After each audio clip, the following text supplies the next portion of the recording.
Le but là, de cette soirée, c'était de mettre un peu le focus sur la recherche, et puis une recherche donc, qui a comme point de départ le monde universitaire, hein, d'une façon générale. Et vous voyez que c'est déjà extrêmement riche. Alors, on n'a pas fait venir toute la recherche purement privée, de Michelin, de ceci, de ça. Là, ça fera l'objet d'autres présentations.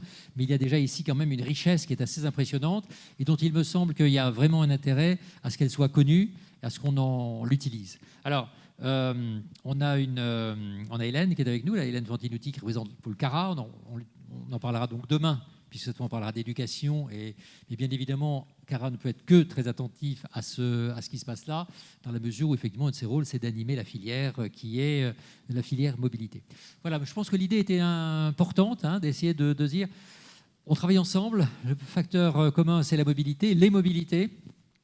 Et si on décide effectivement d'aller là, en lien en particulier avec les orientations qui avaient déjà été définies avec Pierre, qui va conclure la soirée, hein, Pierre Chiadeau, dans le cadre de l'ICIT, eh bien, on dispose d'un potentiel quand même très très important de promotion, hein, et de crédibilisation de l'effort que nous disons vouloir être le nôtre, à savoir faire de l'Auvergne un territoire assez emblématique de cette focalisation sur la transformation des mobilités. Hein, voilà. Donc un éclairage. Pierre, c'est vous la guest star de la conclusion. Voilà, je vous laisse conclure, précisément, puisque ça fait quand même des années que vous travaillez aussi sur cet effort de mise en perspective. Et donc, voilà, on va être très attentif à vos réflexions. Merci Patrick. Et juste dire 2-3 mots pour conclure, en fait. Vous avez vu plusieurs fois apparaître un terme particulier qui s'appelle l'ICIT CAVA 25. Alors, là, on est focalisé sur de la recherche, notamment toute celle qui est en lien avec la mobilité durable. Mais mon idée, simplement, c'est de... En plus, ça a été un peu spoilé par Michel, mais c'est très bien, Michel. Je vais essayer de vous expliquer très brièvement ce que c'est que l'ICIT et comment l'ICIT fait le lien aussi avec cette semaine Orbimob et tout ce qu'on a présenté. Donc, en fait, vous vous rappelez, de façon très simple, c'est que l'ICIT est un grand programme de transformation du site académique. Il a mobilisé en fait l'ensemble des acteurs du site Clermont-Auvergne, donc universités, les deux à l'époque, hein, quand on a débuté l'ICIT, les écoles, organismes de recherche, les établissements de soins et un certain nombre de partenaires privilégiés qui étaient les collectivités territoriales et les grandes entreprises, autour d'une simple ambition. C'était de promouvoir, faire émerger sur le site Clermont-Auvergne une université de recherche intégrée à forte visibilité internationale, de préférence, étroitement connectée à son environnement territorial et au monde socio-économique. Voilà. Ça, c'était l'objectif qui a en fait abouti même au 1er janvier 2021 à la création d'une nouvelle université issue de l'université précédente, qui elle-même était issue de la fusion des universités, c'est tout le processus. Cette nouvelle université, on peut la qualifier d'expérimentale, puisqu'elle va être maintenant, divisée en 6 instituts disciplinaires, dont l'un, par exemple, est un regroupement d'écoles d'ingénieurs autour d'un institut national polytechnique. Ça, c'est la partie,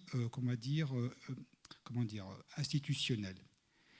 Mais ce qui est important, c'est que cette université, tout a été bâti, tous les programmes de l'ICIT ont été bâtis autour d'un thème, d'une thématique identifiante qui est reprise ici. Vous avez dû la voir passer dans les bus à Clermont-Ferrand et autres, qui est un peu compliqué, mais qui correspond en fait à la thématique et à l'identité de cette nouvelle université, qui est de concevoir. Donc c'est un thème qui est bien sûr environnemental, sociétal, et qui rejoint les problématiques, par exemple, Orbimob.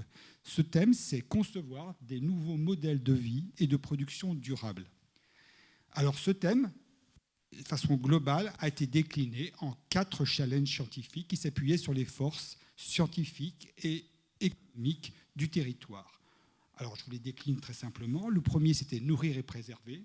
Donc, ça aboutit en fait à un challenge qui s'appelait les agroécosystèmes durables, notamment céréales et herbivores en Auvergne, dans un contexte de changement global. Le deuxième, c'est produire et déplacer. Et là, Michel en a beaucoup parlé, c'est les systèmes et services innovants pour la production et les transports. Le troisième, de façon générale, c'est vivre en bonne santé. Et là, Frédéric vous a parlé de la mobilité personnalisée comme facteur clé de la santé. Le quatrième est plus sociétal. Il concerne la protection des populations. C'est les risques naturels catastrophiques et la vulnérabilité socio-économique. Donc, tout est bâti autour de ces 4 challenges, avec des programmes de soutien, en formation, en attractivité internationale, en innovation pédagogique, en politique des talents, etc. Et le résultat est qu'en 2021, ces 4 challenges sont devenus des centres internationaux de recherche qui seront en domaine de spécialisation de l'université, soutenus, mais aussi intégrés dans un grand ensemble que sont les 6 instituts qui balayent tout le spectre disciplinaire de l'université.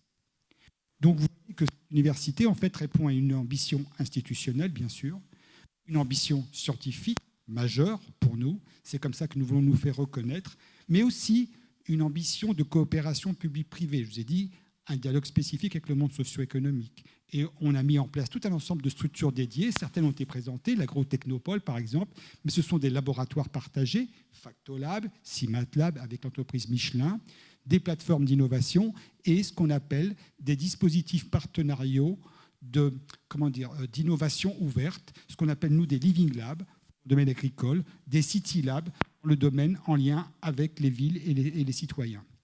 Voilà. Mais je vais revenir maintenant sur le choix du thème. Pourquoi ce thème, nous l'avons choisi? Et alors là, j'espère que mon effet va marcher, parce que c'est à ce moment-là que je vais leur lancer ce petit film d'1 minute 30 qui vous explique globalement le choix du thème qui a été au cœur du dispositif de l'ICIT CAP2025 et maintenant au cœur de l'identité de l'Université Auvergne.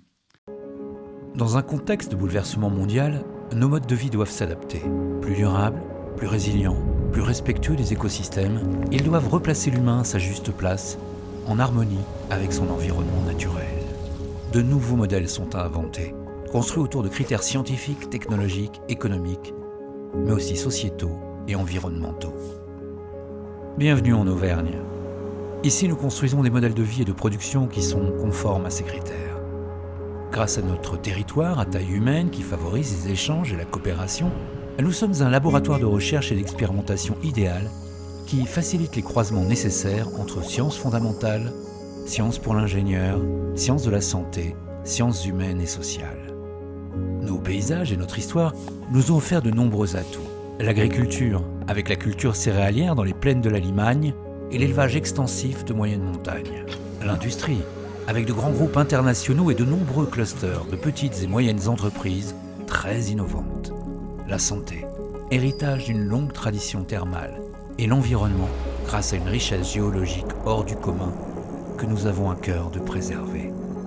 Dans chacun de ces domaines, acteurs scientifiques, académiques, socio-économiques maillent notre territoire et unissent leurs forces dans le projet ICIT CAP2025, un projet porté par l'Université Clermont-Auvergne autour d'une ambition commune, concevoir des modèles de vie et de production durables.